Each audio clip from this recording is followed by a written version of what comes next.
স্বাগত জানাচ্ছি আন্তর্জাতিক সংবাদে। শুরুতেই থাকবে সংবাদ শিরোনাম।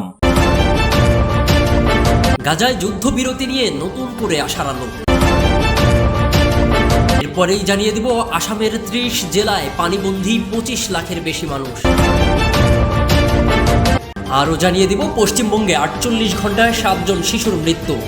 চিকিৎসকদের দাবি মৃত্যুর কারণ অপুষ্টি। সর্বশেষ জানিয়ে দেব ভারতের বহুতল ভবন ধস, অনেকের আটকা পড়ার শঙ্কা। আশার আলো। গাজায় যুদ্ধবিরতি নিয়ে নতুন করে আশাবাদ দেখা দিয়েছে। যুদ্ধবিরতির শর্ত নিয়ে ফিলিস্তিনের স্বাধীনতাকামী সংগঠন হামাসের দেওয়া নতুন প্রস্তাব এবং এই নিয়ে ইসরায়েলের গোয়েন্দা সংস্থা মোসাদের প্রধান ডেভিড বার্নিয়ারের কাতারে সফর যাচ্ছে। যুদ্ধবিরতির সম্ভাব্য চুক্তির ক্ষেত্রে বড় অগ্রগতি হিসেবে দেখা হচ্ছে এটিকে। শুক্রবার ডেভিড বার্নিয়ার কাতারের প্রধানমন্ত্রী মোহাম্মদ বিন আব্দুর রহমান আল থানির সঙ্গে যুদ্ধবিরতি আলোচনার জন্য দোহায় সফর করেছেন। বিবিসির এক প্রতিবেদনে বলা হয়েছে, চুক্তির বিষয়ে ইসরায়েল ও হামাসের মধ্যে যে মত পার্থক্য আছে তা নিরসনে একে জটিল আলোচনার প্রাথমিক পদক্ষেপ বলে মনে করা হচ্ছে। গাজা যুদ্ধবিরতি নিয়ে কয়েক সপ্তাহ আগে যুক্তরাষ্ট্রের প্রেসিডেন্ট জো বাইডেন যে ৩ দফা প্রস্তাব দিয়েছিলেন সেটি নিয়ে হামাস প্রতিক্রিয়া জানানোর পর চুক্তির জন্য সর্বশেষ আশার আলো হিসেবে দেখা হচ্ছে মোসাদ প্রধানের এই সফরকে। হামাস দীর্ঘদিন ধরে স্থায়ী যুদ্ধবিরতির দাবি জানিয়ে আসছে। পাল্টা হিসেবে ইসরায়েল বলছে প্রয়োজনে ফের গাজা যুদ্ধ হতে পারে এমন স্বাধীনতা থাকতে হবে। ইসরায়েলের এই শর্তকে চুক্তির জন্য প্রধান বাধা হিসেবে মনে করা হচ্ছে।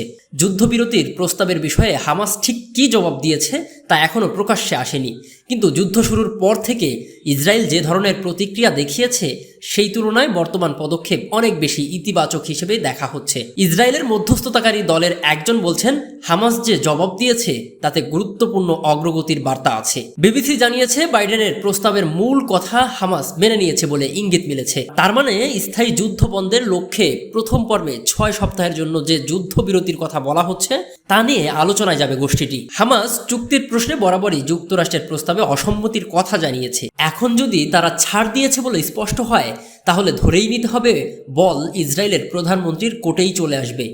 যুদ্ধবিরতির পরও হামাস নির্মূল এবং গাজা যুদ্ধ চালিয়ে যাওয়ার প্রশ্নে ছাড় দেবেন এমন কোনো কথা নেতানিয়াহু এখনও প্রকাশ্যে বলেননি। এই অবস্থান পরিবর্তনের জন্য ইসরায়েলের ভেতর ও বাইরে থেকে চাপ এলেও তাতে গা ভাসাননি তিনি, কিন্তু সব পক্ষ থেকেই তার উপর চাপ বাড়ছেই। সর্বশেষ চাপটি তার সেনাবাহিনীর তরফ থেকেই এসেছে বলে মনে করা হচ্ছে।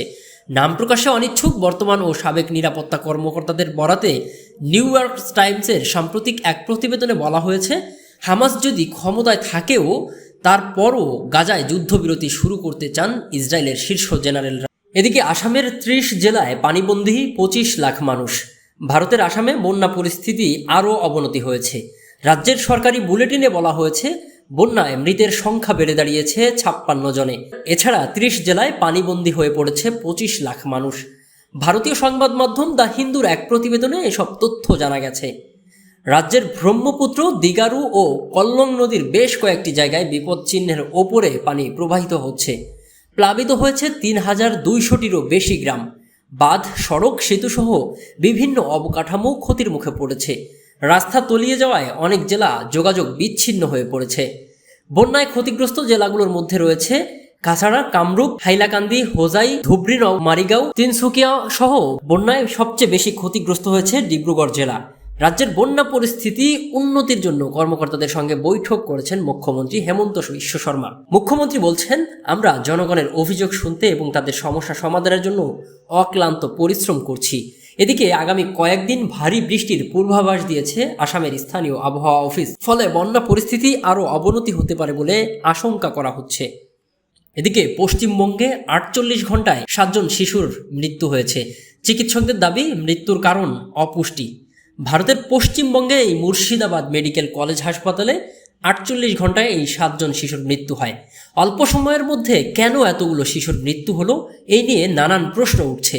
হাসপাতাল কর্তৃপক্ষ বলছে, এই শিশুরা বিভিন্ন হাসপাতাল থেকে রেফার হয়ে এখানে এসেছিল। তাদেরকে হাসপাতালে পেডিয়াট্রিক ও এসএনসিওর বিভাগে ভর্তি করানো হয়, পরে সেখানে তাদের মৃত্যু হয়। অপুষ্টি শিশুদের সংখ্যা বেশি হওয়ায় এই মৃত্যুগুলো ঘটছে। চিকিৎসকদের মতে অপুষ্টি শিশুদের রেফার করা হচ্ছে এই হাসপাতালে, যার মধ্যে অনেকের ওজন মাত্র ৫০০ গ্রাম ছিল। রেজিনগরের বাসিন্দা হাসিসুর শেখ কলকাতার এক সংবাদ মাধ্যমকে জানান, তার নাতির জন্ম হয়েছিল একটি নার্সিংহোমে, যেখানে শিশুটির অবস্থা খুবই খারাপ ছিল। পরে মুর্শিদাবাদের এই হাসপাতালে তাকে ভর্তি করানোর পরও শিশুটিকে বাঁচানো যায়নি। অন্যদিকে ভারতের বহুতল ভবন ধস, অনেকে আটকা পড়ে থাকার আশঙ্কা। খবরে বলা হয়েছে, গুজরাট রাজ্যের সুরাটে শনিবার 6 জুলাই একটা 6তলা ভবন ধসে পড়ে। বেশ কয়েকজন মানুষ এর ধ্বংসস্তূপের নিচে আটকা পড়েছে বলে মনে করা হচ্ছে। সুরাট শহরে কালেক্টর সৌরভ পরাধি জানিয়েছেন, আমরা 6 তলার একটা ভবন ধসে পড়ার তথ্য পেয়েছি। প্রাথমিক তথ্য মতে প্রায় 4-5টা ফ্ল্যাটে মানুষ ছিল। তিনি জানান, উদ্ধার অভিযান চলমান রয়েছে।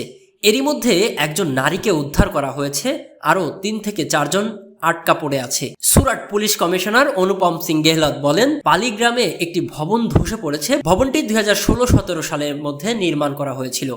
এক নারীকে উদ্ধার করে হাসপাতালেও পাঠানো হয়েছে।